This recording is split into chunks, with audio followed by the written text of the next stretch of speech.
buno obusungu buviira ddala ku ggumba era bwe twogerera kati ng'omukulu omwami Museveni ne Dr. Kano Kizza Besigye ate balina obusungu obw'amaanyi eri omukulu His Excellency Kyagulanyi Ssentamu Robert Bob Wine anti yanoonya eddiiru yaabwe baali bapanze okujeekajeeka n'okulimbalimba bannayuganda nti omu ku bo yawambiddwa kumbe balina byabwe bibaagala kuyisaawo era Kyagulanyi Ssentamu Robert Bob Wine bwe bategedde nti abiguddemu era ddiiru yaabwe agiguddemu bwe batyo ne bagamba nti omukulu bamukwatidde mu ggwanga erya Kenya bw'era bamukutte alina pisto mbwono abadde agenda mu maaso n'okusolooza ssente simanyanga mu ggwanga erya Citizen asobole okufuna okugula emmundu n'okufuna abayeekera babadde atendeka mbu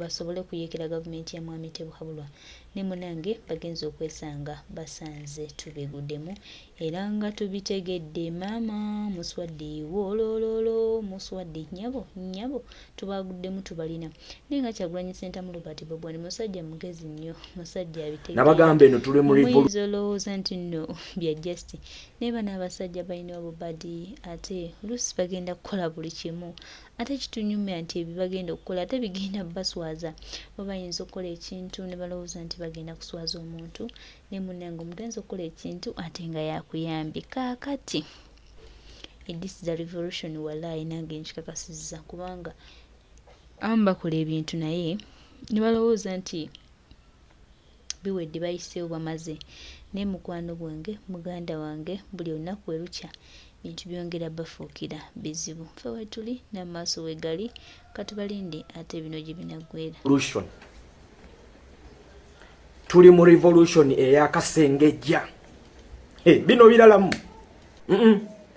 we are not in usual politics we are in ekiyitibwa revolutionary politics okay ekisooka kya byonna tuvumirira ne sekuvumirira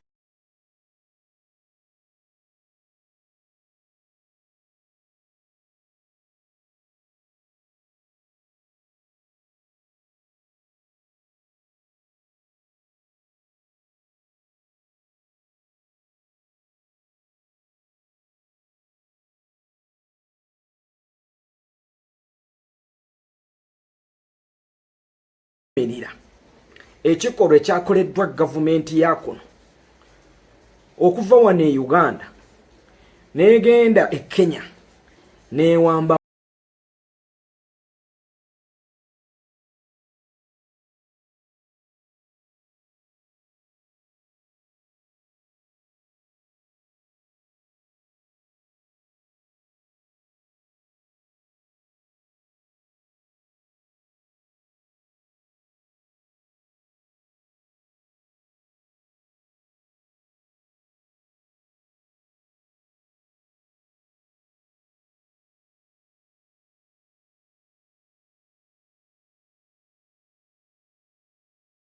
munnansi wa Uganda oba munnabyabufuzi mpologoma nkadde Dr. Kizza Besigye ekyo ekikola tukivumirira guno nno si gwe gusoose era omulundi ogwasooka twalabako ttiimu ya Dr. Kizza Besigye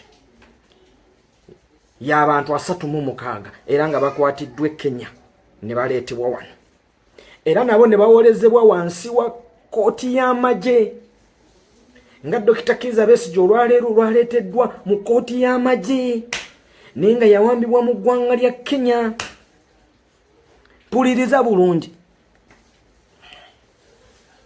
omusango gwe batadde ku Dr. Kizza Besigye mbu yasangibwa ne basitoola 2 ne Sheikh Obed era mbu yalina meetings ze yeetabamu e Geneva, Switzerland ne Greece guyinza oyita eggwanga lya Buyonaani era mbu meetings zino ekigendererwa kyazo kyali kyakuŋŋaanya ssente n'emmundu basobole okubuzaabuza eggye lya UPDF basobole okumaamulako gavumenti y'eggwanga Uganda.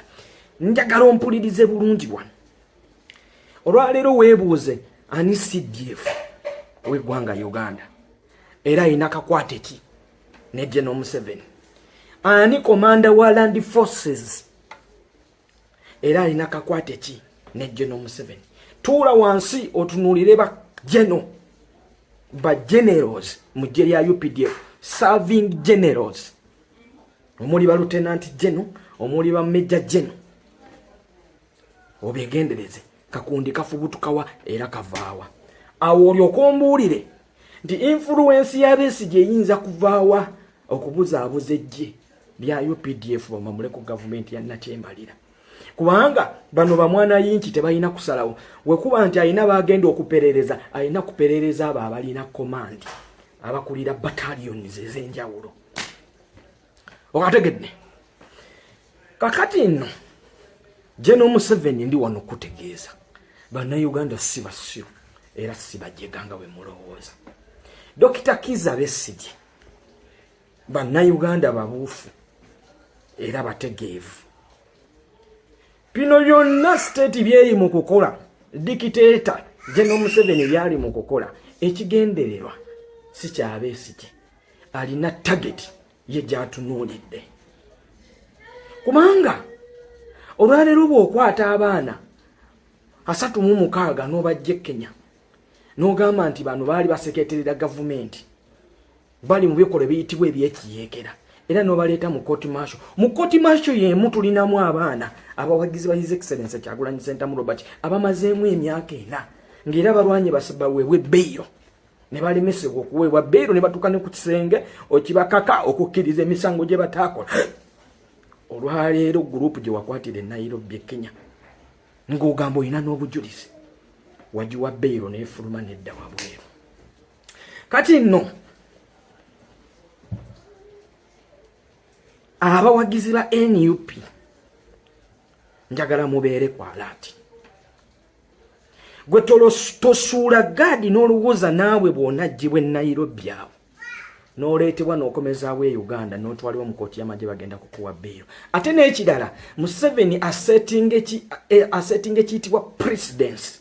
Bwe mba nsobola okgenda mu ggwanga lya Kenya n'enkwata Dr. Kizza Besigye ne mukomyawo e Uganda, in fact sinamukunkwata, ne muwamba ne mutereka ennaku 2 ne muparadinga mu court martial, kitegeeza ne Kyagulanyi nsobola okumukwata bulungi nnyo ku misango gy'egimu gye nkwatidde ono. Okategedde? Njagala mubeere well prepared and well set. Kano konna akagendererwa kakusalako Kyagulanyi Ssentamu Robert n'abawagizi be. Museveni agezaako kumatiza nsi nti mu ggwanga mulimu ebikolwa by'ekiyeekera.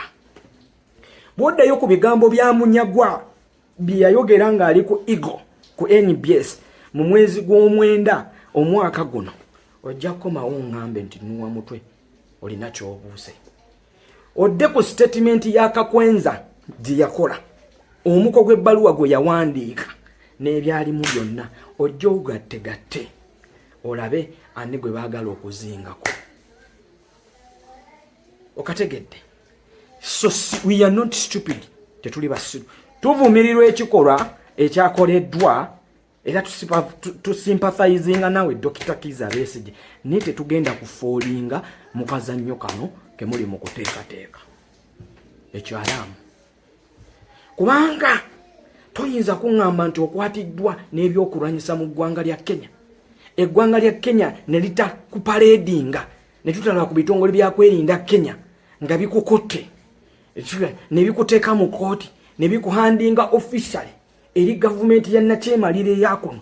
Wabula gavumenti ya Nakyemalira eyakuno n'ekujja Kenya n'ekuleeta wano n'ekuwozesa emisango gy'ekutaddeko gya espionage gya kiyeekera. Kubanga bwe baba kusanze n'emmundu e Kenya, lwaki ate ebitongole by'okwerinda e Kenya si bye bikotte ne bikuwozesa ne bikuhandinga officially eri Uganda nga bwe bakola ku Jamiru Mukulu e Tanzania? Lwaki gwe bakuwambye ne baku kano olwaleero tujja keetaagamu abalowooza. Nabagamba eno tuli mu revolution. Tuli mu revolution ey'akasengejja. Bino biralamu. We are not in usual politics. We are in a kiyitibwa revolutionary politics. Okay, ekisooka kya byonna tuvumirira ne sekuvumirira ekikolwa ekyakoleddwa gavumenti ya kuno okuva wano e Uganda negenda e Kenya newamba munnansi wa Uganda oba munnabyabufuzi mpologoma nkadde Dr. Kizza Besigye. Ekyo ekikola tukivumirira. Guno nno si gwe gusoose. Era omulundi ogwasooka twalabako ttiimu ya Dr. Kizza Besigye y'abantu 36 era nga bakwatiddwa e Kenya ne baleetebwa wano. Era nabo ne bawolezebwa wansi wa kooti y'amagye. Nga Dr. Kizza Besigye olwaleero lwaleeteddwa mu kooti y'amagye nenga yawambibwa mu ggwanga lya Kenya. Puliriza bulungi. Omusango gwe batadde ku Dr. Kizza Besigye mbu yasangibwa ne bastola 2 ne Sheikh Obed. Era mbu yalina meetings ze yeetabamu e Geneva, Switzerland ne Greece. Guliyinza oyita eggwanga lya Buyonaani. Era mbu meetings zino ekigendererwa kyazo kyali kyakuŋŋaanya ssente n'emmundu basobole okubuzaabuza eggye lya UPDF basobole okumaamulako gavumenti y'eggwanga Uganda. Njagala ompulirize bulungi wano. Olwaleero weebuuze ani CDF w'eggwanga Uganda era alina kakwate ki ne General Museveni? Ani komanda wa Land Forces era alina kakwate ki ne General Museveni? Tuula wansi otunuulire ba generals mu ggye lya UPDF, serving generals. Omuli ba lieutenant general, omuli ba major general.